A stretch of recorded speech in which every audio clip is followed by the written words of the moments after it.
Lahat po ng mga tao ay maraming mga pribilehiyong tinatanggap sa Panginoon at ang bawat pribilehiyo na mayan ay matapat tumbasan ng mga tungkulin.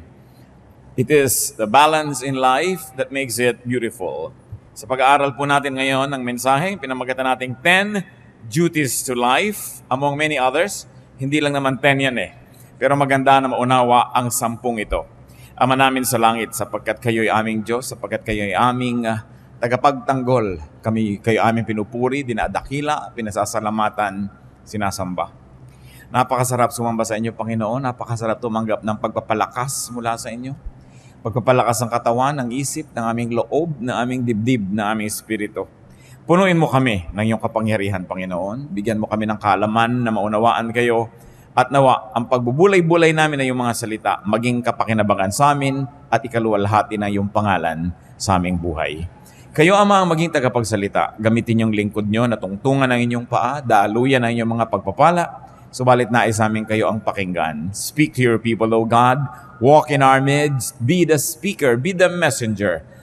Lord, lift your name up and we ask you, bless us. Protect us from evil men, from evil spirits. Protect us from our foes. Protect us from people who would like to do us harm.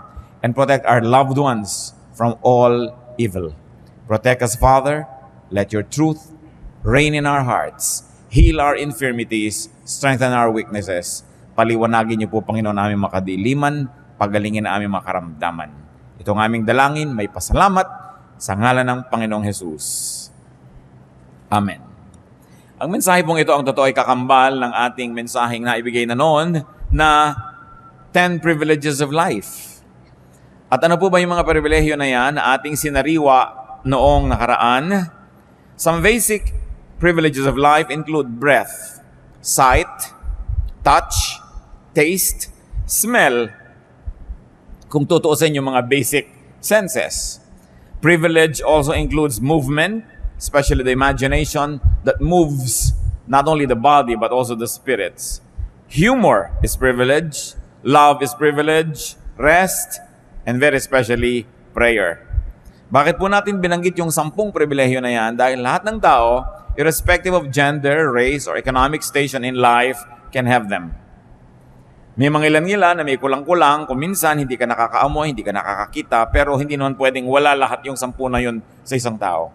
At nakikita po natin ang pagpapala ng Diyos maging doon sa mga kinukulang ang mga ganitong kakayahan, lalo ng senses, ay lalo namang nagiging matalas yung ibang nilang senses to compensate for what might be lacking in their lives. Now, these privileges are balanced by duties, and those duties are what we're going to discuss. 10 duties to life. Hindi ko po sinabing 10 duties of life, kundi ito ang mga 10 tungkulin natin sa buhay. Tayo ay nananagot sa buhay na gawin ito sa Kanya. Unang-una, protect it. Life must be protected from death. Life must be protected from threats. Psalm 64 verse 1, Hear me, O God, as I voice my complaint. Protect my life from the threat of the enemy. Isa po yan na paulit-ulit na tema ng mga panalangin, lalong-lalo sa Old Testament at lalong-lalo sa Psalms. Yung panalangin sa Diyos ay ipagtanggol at ipag-adya yung nananalangin mula sa mga kalaman at sa masasamang tao, sa mga nais na kumitil ng buhay o kaya ay magbigay ng panganib. It's a very valid prayer. It's a very good prayer to pray that the Lord protects us. 1 Samuel 21 and 24. Then David fled and went to Jonathan and asked, What have I done? What is my crime? How have I wronged your father that he is trying to take my life? So David hid in the field. Alam po natin ang background niyan, itong tatay ni Jonathan, si King Saul, wanted to kill David because he was threatened by David's anointing from the Lord. At ang ginawa ni David dahil siya gustong patayin ng hari, ay nagtago. Hindi wise na harapin mo ang bala, wise na harapin mo ang apoy, harapin mo ang kamatayan kung pwede mo naman itong iwasan. Do not needlessly put life in danger and at risk by commission or by omission. Meaning by doing something that endangers your life or by omitting doing something that can protect your life. Marami po mga kumisan, mga sports hindi na necessary. Sobrang threat sa buhay. Maraming mga libangan, maraming ginagawa ang tao, inilalagay ang buhay na parang taya sa isang sugal na pwedeng sa isang saglit lamang ay maglaho ang buhay na ito. Hindi ganyan ang ating dapat ginagawa sa buhay. We've got to protect it. At bakit po natin pinag-uusapan itong mga obvious naman na ito? Sapagkat sabi nila, ang paalala ay gamot sa taong nakalilimot. Kung minsan nalilimutan din natin that we are needlessly putting our lives in peril, under threat, in danger. Kahit sa mga bagay na pagpaputok lang kuitis, kuminsan ang buhay mo pala napapanganib. Kuminsan yung hindi pagjejeta sa pagkain ng mga bawal, hindi mapigil-pigilan ng katakawan, yung pala nanganganib na ang kalusugan ng isang tao. Sa pag-neglect na mag-medical check-up, may ipang-papa-medical check-up naman, pero nineneglect, pinapaurong-urong, lumalala ang mga sakit. This is needless dangers that we allow to enter our lives. Another duty to life is to edify it, to lift it up to ever-escalating heights and meaning and value. Hindi tayo nabubuhay para maghanap buhay. Naghahanap buhay tayo para magkaroon ng buhay. Dapat ang paghahanap buhay, isa lang po yan na kasangkapan, props ng buhay, para magkaroon tayo ng kailangan natin na pera o kaya ay kabubuhay para magkaroon ng tunay na buhay. Ang buhay ay hindi hinahayaang mapanis. Yung nandyan na lamang at hindi na umasenso, nabulok na lang, inanay, umatras. Ecclesiastes 1:13, I devoted myself to study and to explore by wisdom all that is done under heaven. So si Solomon, mayaman na, hari na, sinika pa mag-aral. Yung mga iba naman, gumraduate pa lang ng college, sabi, tapos na ayoko na magbubukas ng notebook ulit kahit buong buhay ko, hindi na ako magbabasa uli ng libro. Ang utak po ng tao, habang ini-stretch, lalong lumalaki. Pero parang sikmura rin yan. Pag palaki ng palaki kinakain mo, palaki ng palaki yung tiyan mo, mas marami ka nakakain. Pero subukan mong konti yung kinakain, lumiliit din yung tiyan nyo, nag-a-adjust. Ganon din yung brain. The more information, the more knowledge you process, the more capable your brain becomes. Pero pag pakonti ng pakonti ang iniisip niyan, pakonti ng pakonti ang mga nilulutas, lumiliit din ang utak. Meron po mga nakakausap tayo sa buhay na nakakabobo. Pag lagi siyang kausap nyo, mabobobo kayo. Meron tayong mga ginagawa na nakakabobo. Pag yun ang ginagawa mo, mabobobo ka. Kaya kailangan lagi kami iniisip na ibang gawin so that your brain will continue to expand. So that it would be enriched with knowledge and therefore with the accompanying wisdom. Luke 12:23. Did we read Ecclesiastes 1:13? I devoted myself to study and to explore by wisdom all that is done under heaven. So, ganun ang ginawa ni Solomon. In Luke 12:23, life is more than food, and the body more than clothes. So, yung katawan, hindi lang yung katawan Yung katawan, instrumento para may marating yung nakatirang espiritu doon.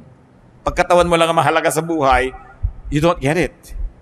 That the body is only a tool so that the spirit that lives in it can evolve and can become the great spirit that it is destined to be. So, ganun din yung pagkain, buhay, hindi lang para kumain, ay buhay ka na. Tapos aantay ka ng umaga, pag umaga, antay mong gumabi, pag gabi, inaantay mo mag-umaga, ganun na lang, naubos na lang yung buhay ng papaganon. We've got to go beyond the basics, we've got to go beyond survival level. Kaya kalaban po ng tunay na espiritualidad, ang sobrang karukahan, ang sobrang kahirapan. Kasi very, very poor people are not able to move on because they're just too busy surviving. May narinig kong kanta ni Madonna, sabi niya, I will not go to heaven, I will not be an angel because I'm too busy surviving. Sabi nung kanta niya. There is some truth in it because when people are just too busy trying to survive, they will not be able to evolve into the refined personalities that they should be. Kaya kahit edad, nilalampasan para magkaroon ka ng lalong credibility. At kung bata ka pa at may credibility ka na, kailangan ipakita mo yon at lagi mong patunayan. Si Paul, ang kanyang payo kay Timothy, sapagkat itong si Timothy isang batang leader, 1 Timothy 4:12, don't let anyone look down on you because you are young, but set an example for the believers in speech, in life, in love, in faith, and in purity. So hindi excuse na bata pa ako o kabataan pa lang ako so pwede akong maging ganito lang. Sabi, kailangan malampasan mo agad yan, mag-graduate ka, kasi napakaiksi ng buhay, pero napakaraming dapat marating. Sa katunayan, even geographically speaking, napakaraming lugar na dapat mabisita, napakaraming pagkain dapat matikman, napakaraming librong dapat mabasa o masulat, napakaraming kaibigan na dapat maging kaibigan, makilala, makadaupang palad, maraming karanasang dapat maranasan, pero kung umikot na lang ng umikot ang iyong buhay sa the same karanasan every day to the point that you're bored, then you are cheating God who created life, and sadly, you are cheating yourself. Ang buhay dapat laging may bagong nararanasan, may bagong nalalaman, at may bagong mga applications na nalalaman at naia-apply sa buhay. Another duty to life, beautify it. Make life lovelier, nicer, more pleasing to the body, to the soul, to the spirit. Diyan nga magaling ang mga Filipino magpaganda ng isang bagay, ng isang lugar. Pag nakakita ka ng isang babae na yung buhok niya, hindi lang tinalian, yung tali niya, may mga paru-paro, may mga bola-bola umiikot-ikot, nag-glow-glow in the dark. Filipina yun. No, yung sari-sari ang nakalagay sa ulo. Hindi lang tinalian para huwag maggalawan yung buhok. Decorative pa, beautiful. Si Solomon na napakatalino, anong ginawa niya? Ecclesiastes 2:4-8. I built houses for myself and planted vineyards. I made gardens and parks and planted all kinds of fruit trees in them. I made reservoirs to water groves of flourishing trees. I bought male and female slaves and had other slaves who were born in my house.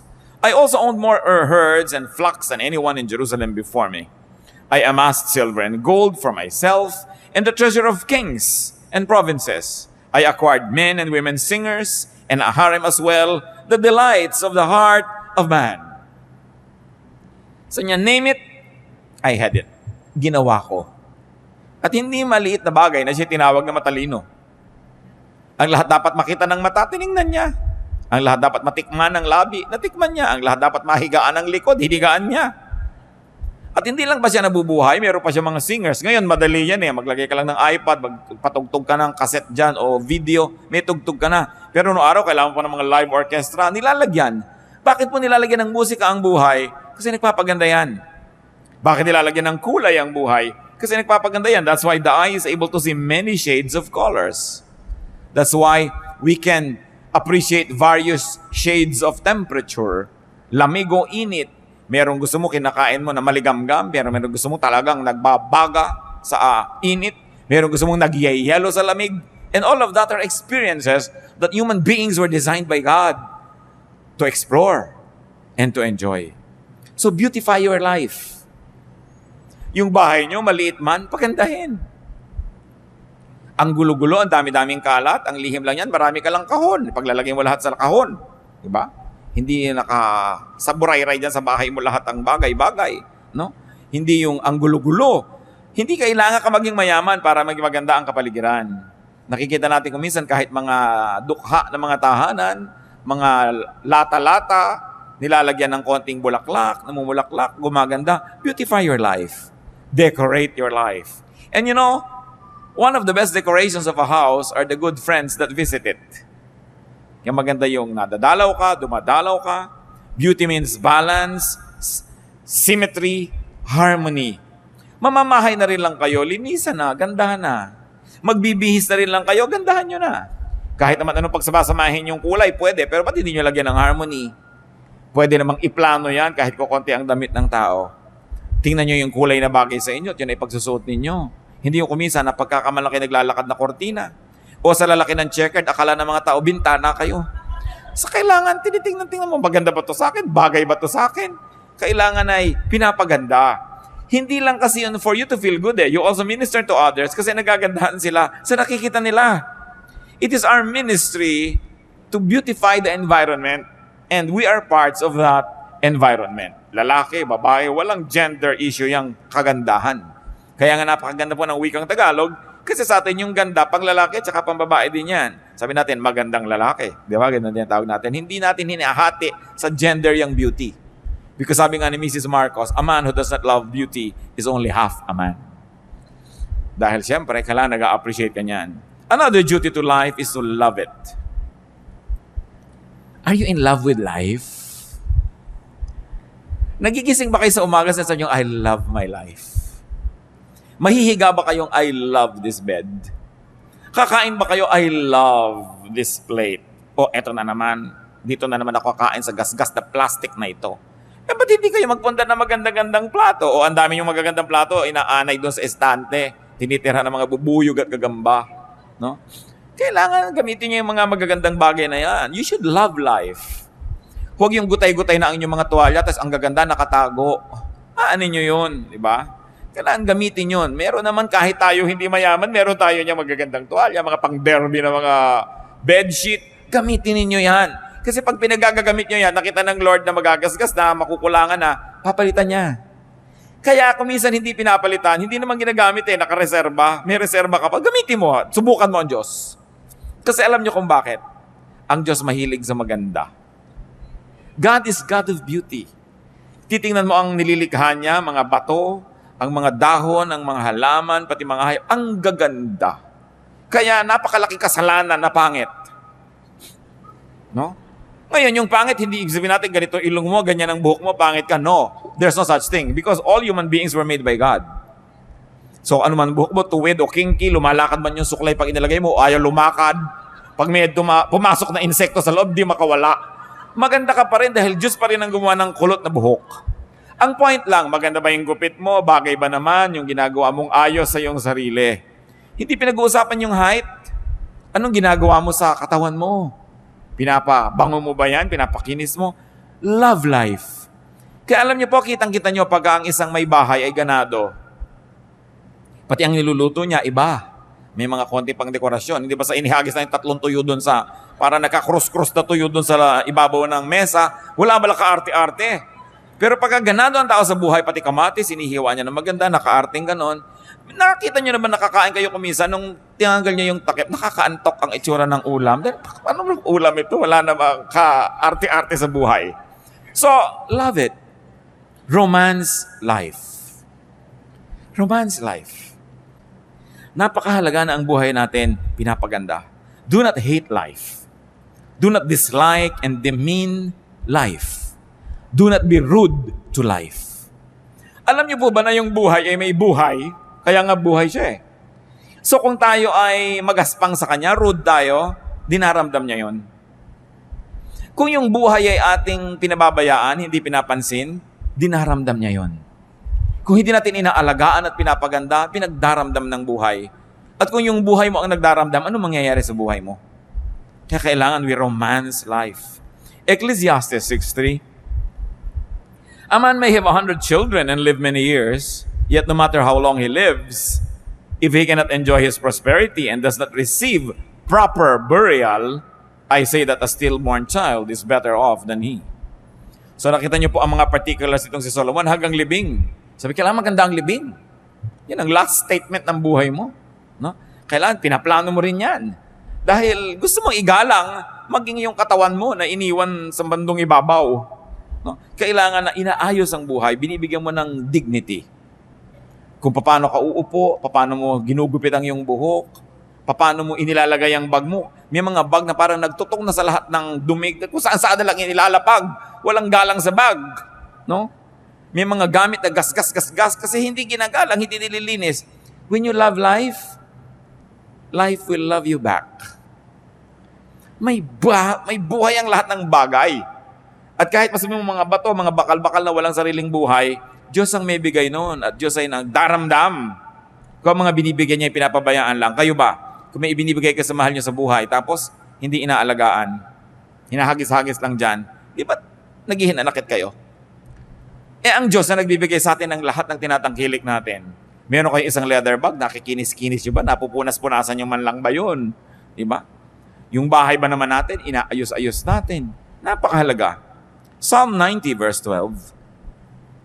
Teach us to number our days aright, that we may gain a heart of wisdom. Anong hinihiling dito sa panalangin?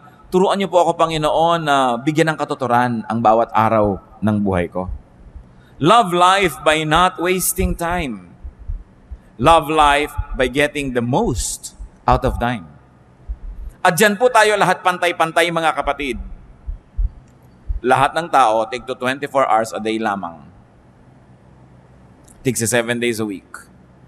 Bakit dumadaan ko minsan isang semestre na merong isang estudyante na magiging 4th year na siya, pero ikaw na isang estudyante, 2nd year ka pa rin, Pareho kayong dinaanan ng semestre na yun, ha? Bakit dumadaan ng mga panahon? 7 taon na yung inyong kapitbahay, may aanihin na siyang atis. Kasi nagtanim siya 7 years ago. Ikaw na walang itinanim, titingin-tingin ka lang sa atis niya. Pareho kayong dinaanan ng 7 taon. Pare-pareho po tayong dadaanan ng 5, 10, 15, 20, so and so on, na mga taon. Pero may nangyayari ba sa mga taon na dumadaan sa ating buhay? Nadadagdagan ba tayo ng kaalaman? Nadadagdagan ba tayo ng wisdom? Mas bumubuti ba ang ating puso? Mas bumabait tayo? Mas rumurunong tayo? Yun ang napakahalagang mangyari sa buhay. Love life and live it. Yung buhay, dapat ipamuhay. Go gladly through the motions of living.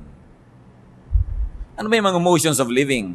May mamamatay, may mauospital, may ooperahan, may dadalawin, may mangungutang, may sisingilin, may babayaran, may papakinggan, meron kang sasabihin. These are the motions of life. The activities and the rituals, both great and small, of living. Kakain ka, maghuhugas ka ng plato, mamamalengke ka, ililigpit mo mga pinamili mo. These are the motions of life. Ginagawa nyo lang ba yan dahil dapat gawin? Ginagawa na rin lang mga kapatid, enjoy it. Naghihiwa na rin lang kayo ng manok. Diba? Alam mo yung nag-enjoy humiwa ng manok, walang nababaling buto sa hita. No? Dahil alam niya kung saan niya hihiwain. In fact, gagawin lang na kamay niya, bali ang buto. No? Pero yung mga ibang tusok-tusok yung buto, durug-durug, wala yata sa mudang nagputol ng manok na ito. No? By the way, ang galing ng mga Pilipino magputol ng manok, ha? Meron isang batang lumaki sa Amerika nung nagbalik bayan dito, sabi niya, I didn't know that a chicken could be cut up so many pieces. Talagang ganyan dahil maraming kakain. No? Naparami talaga ang manok. Daig ng mga ginang dito sa Pilipinas sa mga surgeon. No? Pagpaparami ng ulam. Pero ayusin mo na yan. Ayusin mo na, dadabog-dabog ka. Enjoy every minute. Because if you work for 1 hour or 2 hours, may nililinis ka, hinuhugasan mo yung mga balat ng talaba, o kung ano man yun, at nagdadabog ka, nainis ka, kapatid, ikaw nalugi nun dahil may dumaan na isang oras na hindi mo na-enjoy at hindi na babalik ang oras na yun kahit kailan. Kaya lagi kong sinasabi sa mga magulang ng mga bata, enjoyin nyo na mga anak nyo. Yung para kayong puno na laging sinasampa ng anak nyo, pagdating ng araw, ni ayaw niyang makita kayo kasama sa mall. No? So habang laging nakasama, isama ng isama, laging pabuhat ng pabuhat, buhatin. Hindi laging ganyan yan. Dumadaan ang panahon. Mabuti na yung walang pinagsisisihan. Ecclesiastes 9, 7-10, Go eat your food with gladness and drink your wine with a joyful heart. For it is now that God favors what you do. Always be clothed in white and always anoint your head with oil. Enjoy life with your wife whom you love, all the days of this meaningless life that God has given you under the sun, all your meaningless days. For this is your lot in life and in your toilsome labor under the sun. Whatever your hand finds to do, do it with all your might. For in the grave where you are going, there is neither working nor planning, nor knowledge, nor wisdom. Sabi niya, gawin mo na lahat. Gawin mo with feelings. Mag-aayos ka ng bulaklak, sinaksak mo na lang bigla doon sa baso yung mga bulaklak. Gandahan mo. Diba? Magtitiklop ka ng kumot, hindi pantay-pantay yung mga sulok. Gandahan mo. Isasalansan mo ang mga tuwalya sa cabinet. Gandahan mo. Sabi gano'n, para lahat ng ginagawa mo, meron kang satisfaction. Tuwang-tuwa ka. Nag-enjoy ka sa buhay. Do not just exist. Live. Have a life. Have excitement. Have passion and feelings. Yung kakain kayo ng sopas ang lamig-lamig, mas gano'n na ba kahirap initan yan? Lagi na lang, hoy, huwag ka na magdagdag ng hugas yung plato. Dito tayo kakain sa tansan. Ano ba naman, napakahirap namang kumain sa tansan. Tapos ang chopstick mo, toothpick. Para madali ang paghuhugas. Mano bang humaba-haba ng konti ang paghuhugas nyo? Nag-enjoy naman kayo sa maganda nyong hain. Lagyan ng kulay ang buhay. Yung mga ganong tao, pag nananaginip sila, alam nyo, black and white ang panaginip. Dahil walang buhay eh. Go gladly through the stages of life. Nagiging bata tayo, nagiging kabataan, nagiging young adult, nagiging mga senior, lahat yan maganda. Kung tayo tumatanda na, don't hang on needlessly to youth because there is enjoyment that is unique. No? to those who are advanced in years. 1 Corinthians 13:11, when I was a child, I talked like a child. I thought like a child. I reasoned like a child. When I became a man, I put childish ways behind me. So may panahon ng lahat. May panahon. Hindi ikinakaila yung edad. Lalo mga Kristiyano, magunos dili kayong birthday. Ilan taon na po kayo? Hindi masabi pag above 50. Dapat very, very gladly you say. Dahil maraming tao hindi nakakaedad dahil namamatay na. So bawat edad na nadadagdag sa isang buhay ng tao, pinagdiriwang yan, ipinagmamalaki. No? Ipinagpapasalamat, hindi inililihim. Bakit nakakahiyang umidad? This is foolishness. We should be grateful. Every added year is grace from the Lord. Job 14:1-2, man born of woman is of few days and full of trouble. He springs up like a flower and withers away. Like a fleeting shadow, he does not endure. Nakita niyo ang pagpapakita ni Job kasi noong mga panahon na yun, may problema siya eh. Niya, buhay, mahirap yan, maiksi, sasandali. And it's true. Bakit ngayon sasayangin ang sasandaling buhay? So be a child, be a youth, be an adult, all in its right time. And another duty to life, which is very much related to what we're saying, is enjoy it. Hindi komo ang isang tao ay makadiyos, ayaw niya mag-enjoy. Ito ang dapat ituwid. Akala nyo ba, pag religyoso ka, walang enjoyment. Puro mga parusa sa sarili, puro pag-aayuno, puro pagtitiis, puro pagtitipid. Enjoy life. Ecclesiastes 8:15, so I commend the enjoyment of life. Because nothing is better for a man under the sun than to eat and drink and be glad. Then joy will accompany him in his work all the days of the life God has given him under the sun. Remember, nagsasalita si Solomon na nagtrabaho ha. Sabi niya, I planted vineyards, I made orchards, I made reservoirs, I made houses. Kaya din siya nag-enjoy ng pagkain niya, ng pagpapahinga niya. Pero kung wala kayong ginagawang gano'n, tapos puro enjoyment, hindi rin yan balance. Enjoyment is earned. Ecclesiastes 10:19, a feast is made for laughter, and wine makes life merry. Sabi ganon, magpakasaya kayo. Basta hindi niyo nililimot ang Diyos. Sabi niya, young man, enjoy your life. Just remember that you will face God and you will give an account. Ibig sabihin, huwag mo kakalimutan na may Diyos. Nag-enjoy ka. It's from God. Pero be responsible for the kind of enjoyment that you have because there's going to be accountability also. Life is far from perfect. Don't cry over spilled milk, sabi nga nila.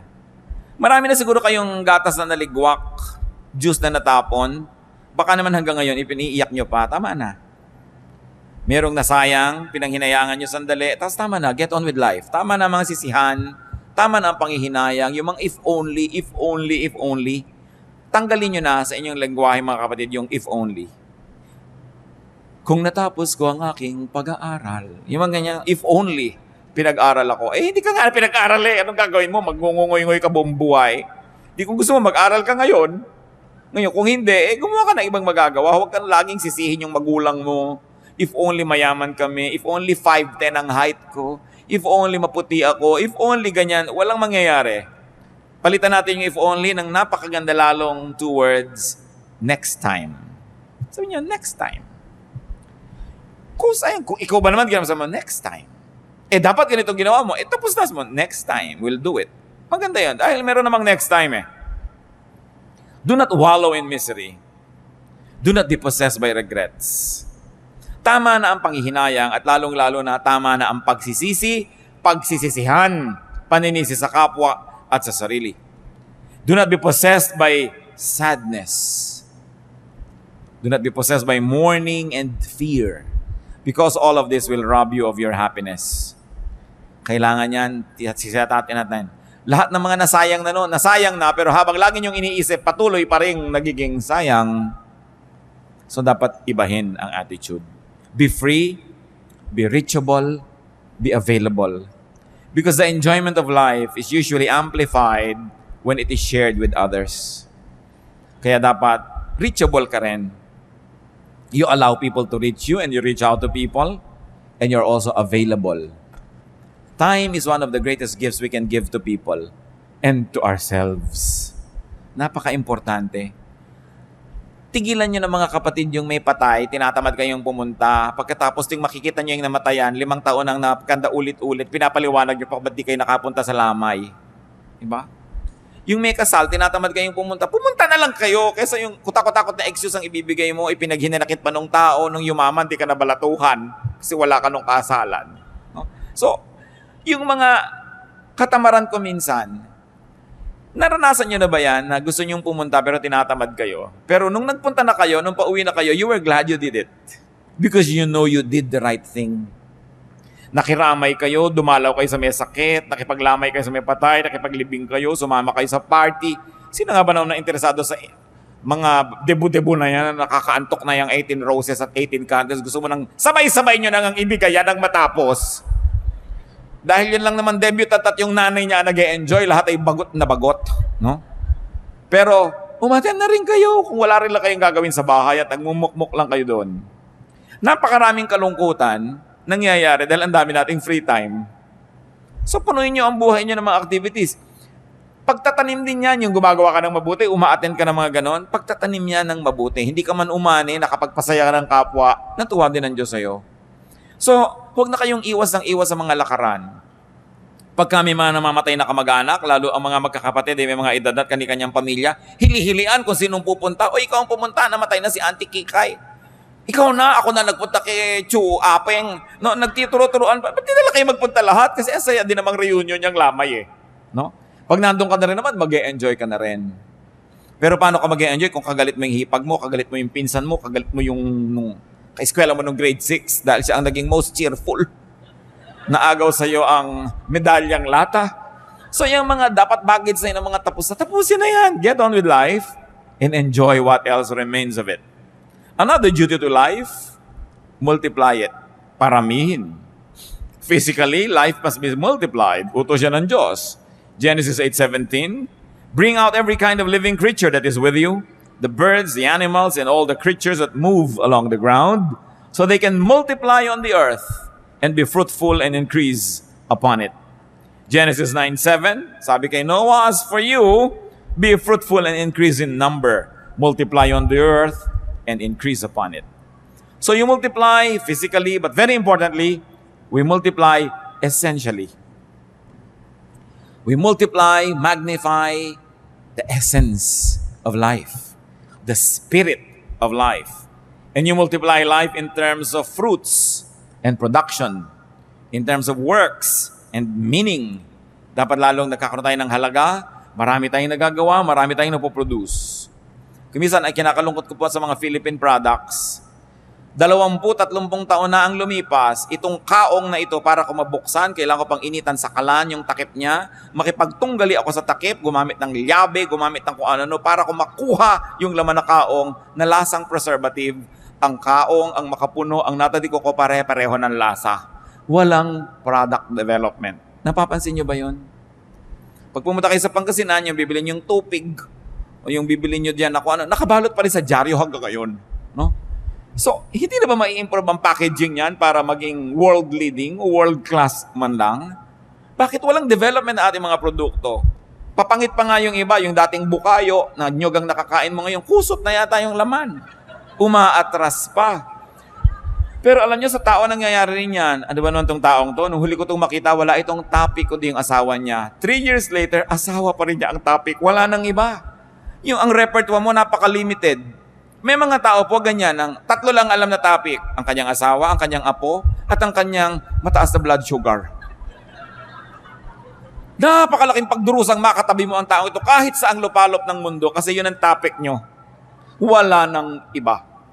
So pansinin nyo mga kapatid, baka kayo yun. Yung iniiwas-iwasan na kayo ng mga tao dahil pag-uusapan na naman namin ito, yung cholesterol niya. Yung, wala nang alam na topic kundi ganyan. Kailangan pinapalaki ang mundo, pinapalaki ang repertoire, pinapalaki ang performance mo para mas enjoy ang mga tao, mas enjoy ka rin. Isaiah 54:2, enlarge the place of your tent. Stretch your tent curtains wide. Do not hold back. Lengthen your cords, strengthen your stakes. Ang ganda ng metaphor tungkol sa tent. Ang pinag-usapan yung lubid na humihila doon sa mga gilid ng tent at yung mga tukod niya na nandun sa gitna para huwag matumba yung tent. Sabi, tibayan mo yung tukod, habaan mo yung mga tali, haltakin mo yung mga tent mo. In other words, palakihin mo ang iyong mundo. Kung di nyo ma-spell nung araw yung Mississippi, 20 years later, hindi nyo pa rin ma-spell. May problema kayo sa buhay. Diba? Insecure kayo sa pronunciation ng mga nakikita nyo sa mga French menu sa restaurant. Diba? Hindi nyo alam kung ano ba to hors d'oeuvres ba ito? Hindi natin alam, hors d'oeuvres pala ito o kung ano man. Ba't di nyo pag-aralan? Kabisohiduhin nyo lang, hindi kayo kailangan magkabisa ng more than 20 French words, mabubuhay na kayo sa restaurant. Diba? Pero lagi na lang, hindi ko alam to i-pronounce, ayokong pag-usapan yung mga bagay na yan. Marami mga Kristiyano hanggang ngayon, akala nila yung Titus Relo. So, paano ba yan? No. Akala nila si Sodom and Gomorrah are lovers. As in Romeo and Juliet. Parang 20 years ago, excusable yan, sister. Pero kung hanggang ngayon, ganun pa rin yung utak mo, napakalaki ng pandarayang ginawa mo sa buhay. Kasi hindi ka umasenso. No? Do more. Plant more. Stretch yourself. Kasi kaya. Nakakita ba kayo ng mga gymnast? No? Minsan tuwan-tuwa ka na, may dala kang platito, hindi nahulog. Pero nakita nyo ba yung may mga 5 platito pinapaikot na ganyan, tapos meron pang mga laman na chandelier yung platito? Tapos nakasakay pa siya sa bisikleta, iisa ang gulong, habang namimisikleta siya sa alambre. Nagagawa ng tao, ba't di mo magawa? Ibig sabihin, nagagawa yan. Pag nagagawa yan ng iba, nagagawa ng lahat. Kaya lang, nag-train siya, nagbuho siya ng panahon. Kaya huwag na tayo patuloy na magkubli doon sa mga hindi natin magawa. Gawin nyo. Pag-aralan nyo. Yung mga iba tumanda na lang, tuwing merong party sa tabi ng swimming pool, hindi ako marunong lumangoy. Parang 10 years ago, nung reunion natin, di ka na rin marunong lumangoy. 10 taon nang lumipas, di ka wala nag-aral lumangoy. At magkikita pa tayo kung sakaling bubuhayin ka pa ng Diyos ng 10 more years, hindi ka pa rin marunong lumangoy, lulunurin na kita niyan. Wala kang asenso sa buhay. No? Kailangan ma-asenso ang tao. Yung hindi natin mapagtugma-tugmang subject and predicate. No? May S ba o wala yung verb? Absent ka kasi na tinuro yun. Ano? So, pag-aralan, nasa libro naman eh. Yung hindi kasi ako marunong magluto ng dinugan, hindi ako kasi marunong magluto ng potsero, 3 years ng excuse yan, hanggang hindi pa rin marunong magluto. Dapat palakihin ng utak. Another duty to life is to restore it. Life will have pains and sorrow. Life will have mistakes. Life will have falls and damages. Ang dapat ginagawa ng tao is to keep restoring life. Laging may sira, dapat laging nire-repair. Yan, nakita niyo yung bubong ng bahay, hindi naman nauubusan ang tulo niya na. Pag natapos na yung tulo doon, dito naman, o doon naman, dyan naman. Pero gawa ka ng gawa kasi nagkakaroon ng mga bagong tulo eh. Linis ka ng linis kasi nagkakaroon ng bagong dumi. Sulsi ka ng sulsi, nagkakaroon ng mga bagong pilas ang damit. Ngayon, ganoon din ang ating emosyon. Ganoon din ang ating espiritu. Nagkakaroon ng mga bagong kabiguan. Nagkakaroon ng mga bagong kasalanan. Nagkakaroon ng mga bagong kakulangan. So, anong gagawin mo? Keep restoring, keep restoring, keep restoring. Because life is really like that. Psalm 103 verse 14, God knows how we are formed. He remembers that we are dust. Diyos man, naaalala niya, alabok nga pala ang tao. So, hindi ka na rin laging pinaghahanapan. Pinagpapasensyahan ka, pinapatawad. Ganon din dapat ang ating policy sa ating sarili at sa ating kapwa. Kung nakakasala, ihingi ng tawad sa Diyos. At kalimutan na. Tama na. 1 John 1:19, if we confess our sins, He is faithful and just and will forgive us our sins and purify us from all unrighteousness. Mga mag-asawa lalo na, sigurado magkakaroon ng pagkukulang ang asawa nyo sa inyo. Ang nagtatagal lang, yung nagpapatawaran. Patawad kayo. Kung nagkamali ang asawa nyo, talaga namang makapilas-pilas ng pusong pagkakamali. No? Parang gusto niya na talagang uminom ng lason, tumalon sa dagat, pasabugin ng lahat ng granada sa loob ng inyong tiyan, sa sama ng loob nyo. Ano magagawa nyo? Nangyari na. Lalo tumihingi naman ng tawad, patawarin nyo na. At kung pinatawad nyo na, huwag nyo na ungkatin. Tapos na. Tama na. Get on with life. Yung minsan kayong nasaktan, tama na. Pero yung inuungkat nyo yan, yung hinuhukan nyo yung bangkay ng nakaraan, masasaktan kayo muli. Gusto nyo yun? Lagi nasasaktan? Let's forgive. Because we also need forgiveness from God. Pick up the pieces. Stand up. Rise whenever you fall. Nasunog ng asawa nyo, bahay nyo. Sorry. Tumira muna kayo sa bahay ng posporo. Tupperware na malaki. Anong gagawin nyo? Papatayin nyo siya, di nawala na kayong bahay, nawala pa kayong asawa. Doble nawala. Nangyayari yan eh. Damay-damay tayo. Yung mga mahal mo sa buhay, may gagawin pagkakamali, sinasadya mo o hindi, nadadamay ka. At ganoon din naman eh, may gagawin din tayo, madadamay din yung iba. Part of life. So sabi ni Solomon, be wise. Learn how to live. Kaya sabi niya, enjoy, enjoy, enjoy. Kasi sabi niya, may mga moments, kahit gusto mo, hindi pwede mag-enjoy. May mga moments, gusto mong kumain na masarap, wala kang pera. So pag may pera ka, may gana ka, kumain ka na. Kuminsan naman, may gana ka, wala kang pera. Kuminsan, may pera ka, wala kang gana. Pag nagtagpo yung dalawa, fiesta. Eat. No? Sabi ko noon, pagka nagkataon na masasaya kayo, lahat mag-enjoy kayo, magsaya kayo. Hindi yung eto yung asawa mo, sayaw tayo, darling. Ayoko sumayaw. Mag-aral ka sumayaw. Huwag kang killjoy sa buhay. Ayoko. O kaya, pakakantahin ka, kanta ka. Ayoko. Nung mahawa ka ng mic, ang 17 ko po kaawitin. Hindi na maawat. No? Huwag kayo laging pakipot ng pakipot, ayaw sumali. Akala mo mababawasan ng dangal, bababa sa dambana kung gagawa ng mga kabaduyan sa buhay. Do this. Life has so much breadth and width and length that it must be enjoyed. Allow yourself to be restored and allow others to be restored as well. I think one of the great achievements of life is this. How many lives you help restore? How many lives you allowed to be restored through your cooperation and forgiveness? Yan ang mga medalya ng buhay. Ilan ang nakabangon dahil pinayagan nyo? Ilan ang nakabangon dahil ibinangon ninyo? Napakasayang achievement yan sa buhay. Be changed. Be restored. Be reinvented whenever needed. No? Live the phases of life and live many lives, many roles, many times.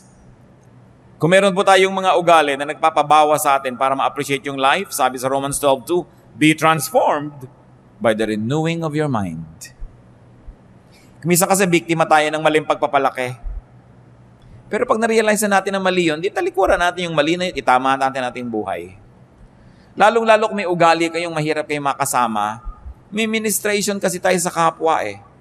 Kung minsan enjoy na enjoy yung pamilya, nakikita yung mukha nyo pagkahaba-haba, pati enjoyment nila nababawasan. Ikakasal yung anak nyo, naninimangot kayo dahil ayaw nyo sa manugang nyo. Diba? Hindi naman kayo magwawagi, huwag na kayo nakikipag-contest sa manugang. Hindi kayo magwawagi, promise. So makikooperate na lang kayo. Be wise. No? Kaya napakahalaga na natututo tayo sa mga karanasan ng mga nauna sa atin. Alam nyo na sitya-beke ninyo, inaway yung manugang, pati anak niya, nagalit sa kanya, tapos gokopehin nyo na naman ngayon yun. Yung mga manugang naman, alam nyo na nahihirapan yung asawa nyo dahil ayaw nyo maging submissive sa nanay niya. Marami na kayo nakitang ganun, kukopihin nyo na naman, nagiging impyerno yung buhay nyo. Hindi naman tayo kinakapos sa mga halimbawa sa paligid natin.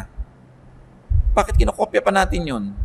Yung mga magulang na saksakan ng dadamot sa anak, saksakan ng mga susungit, nakita na natin ang masasamang effect. Tapos kayo na naman, inuulit nyo na naman yun, sungit-sungit nyo na naman.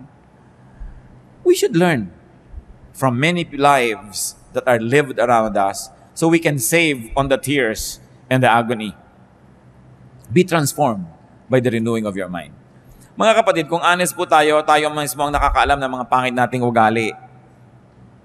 Lahat ng tao may masagawang ugali. Ang totoo nga, isa yan sa mga katotohanan ng buhay na maraming tao talaga masama ang ugali kesa sa mabuti ang ugali. Diba? Ngayon, ang tingnan natin, masama ba yung ugali ko? Ano ba yung masama sa ugali ko? Paano ko ito ayusin? Huwag natin laging tingnan yung ugali ng iba. Sabi nga, tapat ko, linis ko. Diba? Ugali ko, bago ko. Hindi ako Chinese ako. So, ang point is, tapat ko, linis ko. Di ba dapat yan? Ang dali-daling maisip yun. Nakikita natin, ang dami-dami mga Chinese Filipinos umaasenso sa buhay kasi masisipag. No? Tapos ang gusto naman ng iba ngayon, hold upin at kidnapin dahil umasenso. Ang sisipag kasi. Tapos ikaw tatamad-tamad, tapos gusto mo umasenso ka. Learn from many people. Kung may hinahangaan ako sa mga Filipino-Chinese, sipag talaga. Most, hindi naman lahat, pero kadalasan talaga magaling. Masipag, matyaga. Kaya may nararating sa buhay. Hindi pag may konting pera, party, may konting pera, gastos. Kailangan maraming tayong production. What else do we do with life? Share it. Share life. Share livelihood. Share food and good things. Share blessings. Hebrews 13:16, and do not forget to do good and to share with others. For with such sacrifices, God is pleased. Damihan mong tanim mo para marami kang maipamigay na bunga. Galingan mong hanap buhay mo para marami kang maitulong sa mga nangangailangan ng tulong, hindi lang para sa sarili. 1 Timothy 6:18-19, command them to do good, to be rich in good deeds, and to be generous and willing to share. In this way, they will lay up treasure for themselves as a firm foundation for the coming age. So they will take hold of the life that is truly life. Share.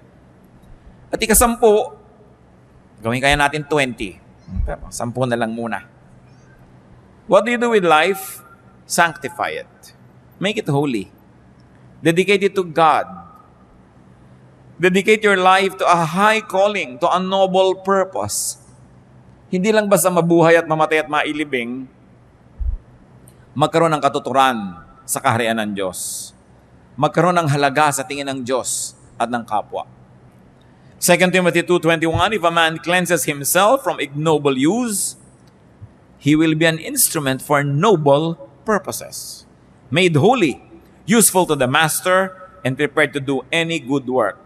Kung ang tao lang daw ay tatalikdan ang walang kakwenta-kwentang uri ng pamumuhay at lilinisin niya ang kanyang sarili mula sa karumihan ng walang kalatoy-latoy na pamumuhay, siya ay gagamitin ng Diyos para doon sa mas mga makabuluhan na uri ng pamumuhay. So there's a cleansing that we must do. There's a departure that we must do from ignoble use. Yung walang kakwenta-kwenta, nagkakaroon ng kwenta kung ating itatalaga sa Diyos. 1 Peter 1:15, but just as He who called you is holy, so be holy in all you do. And Galatians 2:20, the life I live in the body, I live by faith in the Son of God, who loved me and gave Himself for me. 1 Corinthians 10:31, so whether you eat or drink or whatever you do, do it all for the glory of God. Huwag kakalimutan ng Diyos sa equation. So kahit ka pala kumakain, umiinom, nagsapasarap, you can still glorify God. Hindi masama yun. Lalong-lalo kung nagsishare ka. Kakain ka ng masarap, nagsishare ka sa kapwa. Kakain ka sa restaurant, napakasawa kayo buong pamilya, o order ka ng isang putahe, ibigay mo sa waiter, nang iwi niya sa pamilya niya. O order ka ng ibang putahe, iabot mo doon sa mga makakita mo sa daan na hindi kumakain. You glorify God by having good food. Kasi hindi mo lang sinarili. Marunong ka mag-share sa buhay. Napakahalaga po to sanctify our lives. Ang buhay ng tao galing sa Diyos, babalik sa Diyos, kailangan nagbibigay luwalhati sa Diyos sa anumang ginagawa natin. So give to life, and it will give back to you. Love life, and it will love you back. Enjoy life, and let your life enjoy you. Diyos namin sa langit, salamat po sa buhay. Salamat po sa maraming pagkakataon na kami ay magkaroon ng kahulugan. Salamat sa maraming bagay na maaari naming malasap, maranasan, ma-enjoy sa buhay na ito. Patuloy mong ibukas ang aming isip, Panginoon, kung naghahadlang kami sa sarili namin at sa kapwa namin para mas maging maganda ang buhay nila. Turuan niyo po kami. Napahalagahan ang buhay na ito. Bigyan ng kahulugan, kabanalan, kasiyahan. Malasap namin ang dapat lasapin ng isang taong tumatanggap ng regalo ng buhay mula sa inyo. Pakita niyo po sa amin ang aming mga asal, ugali, mga attitude, Panginoon, nakakahadlang para ang buhay ay maging maganda. Bigyan mo kami ng bukas sa mata na ma-appreciate namin ang aming kapwa, Lord, na nag-aambag ng malaking bagay sa aming buhay. Turuan mo kami, Lord, to show gratitude to people who are instrumental for us to have a better life, better attitude and points of view. Maging mapagpasalamat kami sa inyo at sa mga kasangkapan nyo na nagpapaganda ng aming buhay. Humihiling kami, Panginoon, na siyasatin niyo po kami ngayon. Mga kapatid, habang lahat ay nakayuko, meron po akong mga taong naisip panalangin. Mga tao na sa tingin nyo ngayon, parang yung buhay nyo, parang hindi nyo maintindihan kung ba't kayo nabubuhay. Meron kayong confusion, parang sayang yung buhay nyo, hindi kayo nag-enjoy, parang may bara, para yung blessing dumaloy sa buhay nyo. Parang hindi nyo makita yung magandang dahilan para mabuhay. Kung merong ganito, ang kalagayan ngayon, ipapanalangin natin, tumindig kayo sa kinalalagyan nyo at hihingi tayo sa Panginoon ng kaliwanagan, hihingi tayo ng kapangyarihan, hihingi tayo ng pagpapagaling ng ating mga ugali, mga espiritu. Kung meron nagsasabing, Lord, I want more meaning in life. Mas gusto kong magkaroon ng kahulugan ng buhay ko. Praise God. For mga tumatayo na humihingi sa Panginoon ng direksyon, gusto ko pang magkaroon ng kabuluhan ng buhay na ito, higit sa nalalasan ko ngayon, higit sa naranasan ko na. Gusto ko pang maging mas makulay ito, mas maginhawa, mas mabuti, mas maganda, at mas banal, mas makahulugan.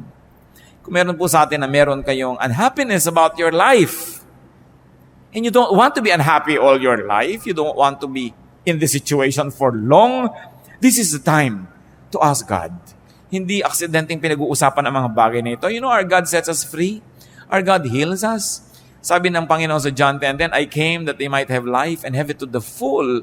Kung sa palagay nyo ang buhay nyo hindi puno, ang laki ng kulang, tumayo kayo, hingi tayo sa Panginoon ng pagpapala. Blessing. Na mapuno ang buhay na yan. Hindi dapat na kulang yan. Hindi dapat na puro bigat yan. Hindi dapat na puro problema. Kasi ang buhay regalo ng Diyos. Kung may tatayo pa, tumayo kayo. Hindi dapat ikinakahiyang tumatayo. Umihingi tayo ng tulong sa Diyos. Maganda yan. Nagpapakumbaba para bigyan ng Diyos tayo ng pagpapala. Sa pagtayo ng mga anak mong ito, Panginoon, kayo lang at ang may katawan ang nakakaalam ng dahilan ng pagtayo. Maaring ang kayo lang at hindi nga alam ng may katawan kung bakit may kulang ang buhay. Panginoon, alang-alang sa iyong anak na si Jesus. Alang-alang sa kanyang mga sugat na tinamo, alang-alang sa kanyang dugo na tumigis, alang-alang sa kanyang paghihirap sa Kalbaryo para sa amin, hinihiling ko sa iyo, Ama sa langit, hipuin mo ang bawat puso ngayon ay tumatayo sa iyong harapan. Una, bigyan mo ng kaliwanagan nang maunawaan kung ano ang nagiging hadlang sa kahulugan at kasiyahan at kagandahan ng buhay, kung ano ang nakakalaso na nandun na dapat tanggalin, kung ano ang mahalagang nandun na dapat ilagay, kung ano ang sobra na dapat ay bawasan, kung ano ang kulang na dapat ay dagdagan. Ngayon din, Panginoon, sa sandaling ito, hinihiling namin, hipuin niyo po ang puso, ang isip ng bawat isang nangangailangan ng kaliwanagan. Ipabatid niyo kung ano ang dapat gawin. Kung ano ang dapat tigilan, kung ano ang dapat simulan, kung ano ang dapat improvein pa. Hinihiling ko, Panginoon, alang-alang kay Jesus, punuin mo ang mga pusong ito ng kagalakan, ng kahulugan. Bigyan niyo po, Panginoon, ng kulay, ng saya, ng musika. Bigyan niyo, Panginoon, ng ganda ang mga buhay na ito. Kayo ang nakakaalam kung ano ang kulang na siyang magpupuno, ipagkaloob niyo, napakayaman niyo at di niyo ipaghihirap na tugunin ang pangangailangan ng iyong mga anak. At dinadalangin namin, Panginoon, ang mga kapatid na ito ay magkakaroon ng malinaw na isip, maiwasan ang mga dapat ng iwaksi sa buhay. At nawa, Panginoon, kung ito ay may kinalaman sa pag-uugali, ituwid mo ang aming mga ugali nang walang maging hadlang para dumaloy ang iyong pagpapala. Kung ito ay tungkol sa mga damages ng nakaraan, naging mahiyain, nagkaroon ng inferiority complex, nagkaroon ng takot, nagkaroon ng phobia, nadala, nahirapan, pawiin mo ang mga sugat na ito, Panginoon. Papaghilumin mo ang mga sugat ng puso na iyong mga anak. At huwag ka mag-iwan ng anumang bakas. At nang sa ganun magkaroon ng isang panibagong buhay, bagong pasimula. Kung ang nagiging hadlang ngayong mga bagay, mga pananalapi, mga instrumento at gamit, lalo namang hindi kayo nagkukulang dyan, O Diyos. The earth is the Lord's and everything in it. So we ask you, Father, move your powerful, loving hand and provide your people with their needs. Pagbuksan nyo ng pinto, Panginoon, pagkalooban ng mga kailangan, paulanin nyo ang pagpapala, palakasin ng mga kahinaan, papagliwanagin ng mga kadiliman, At kung ito'y may kinalaman sa kalusugan, Panginoon, palakasin niyo ang katawan ng iyong mga anak, pati ang isip at emosyon. Pagalingin niyo ang mga karamdaman, Panginoon, at bigyan niyo ng ginhawa. Ano man yun, O Diyos, sa napakaraming maaaring dahilan na nagiging hadlang para makita ang ganda ng buhay. Maaaring walang kaibigan, walang kapartner sa buhay, maaaring may mga kasama na nagpapahirap ng loob. Panginoon, ano man ito, kayo ang magturo ng bawat hakbang na dapat gawin ng iyong mga anak upang mapalaya ang mga sarili sa iba't ibang mga piitan at mga kulungan na ito, upang malagot ang iba't ibang mga tali at tanikala na naggagapos sa iyong mga anak. Bigyan mo, Panginoon, ng sigla yung mga matatamlay. Ang mga mahiyain, bigyan mo, Lord, ng self-confidence. At kung may mga mangmang at mga kamangmangan, punuin mo kami ng karunungan. Turuan mo kami, Lord, to be studious. Turuan mo kami, Lord, na mag-aral at nang sa ganun huwag kami maging bihag ng kamangmangan habang panahon. At bigyan mo ang Panginoon ng iyong mga anak na mga tutulong, magpadala ka ng mga tao at mga anghel na gagabay, tutulong, mag-aadya sa masama. At nang sa ganun, sa maikling buhay na ito na inyong ipinahiram sa amin, malasap namin ang lubos ang iyong pag-ibig. Madama namin ang iyong kabutihan at kami naman maipadama sa iyo ang aming pagsamba at maipadama rin sa kapwa ang aming pag-ibig. Panginoon, pagpalain niyo ang mga tumatayong ito. Buhusan niyo ng pagpapala. Buksan niyo ang pinto ng langit at pagliwanagin sa kanila ang inyong mukha. At nawa, Panginoon, ang inyong makapangyarihang kamay, kumilos, hipuin ng bawat isa at pagalingin ang mga karamdaman ng aming espiritu. Salamat, O Diyos, sa iyong mga himala. Salamat at maaari kaming dumaing at magsumbong sa inyo. Salamat at maaari kaming lumapit upang humingi ng pagpapala. Maglakas loob na humarap sa inyo at humingi kahit walang patago. Kasi kayo, Diyos, ay Ama namin. Kayo'y makapangyarihan at kayo ang nangako na sasagutin niyo ang aming mga dalangin. Mga kapatid, lawakan, laliman ng pananalig, tanggapin niyo mula sa ating Amang Diyos ang inyong mga hinihingi. Papagpalain kayo ng Panginoon at papagliwanagin ang inyong buhay. At nawa, kung ano man, ang hindi nyo natamasa, whatever you missed in the past, may the Lord give it to you tenfold, 100-fold, that your life may overflow with blessings, with peace, with happiness, with joy, and even with pleasure. And above all, your life will be characterized by holiness, by godliness. Father, bless your people. Bless them in the name of Jesus our Lord. Patuloy kayong magsiupo, mga kapatid, at tayo yumuko sa Panginoon, patuloy sa diwa ng panalangin. Kung ano ang ibinubulong sa inyo ng Espiritu ng Diyos, ipanalangin ninyo. Narito ang Diyos, makapangyarihang presensya. Tulad ng inawit natin kanina sa ating pagsamba, the presence and the glorious presence of the Lord is here.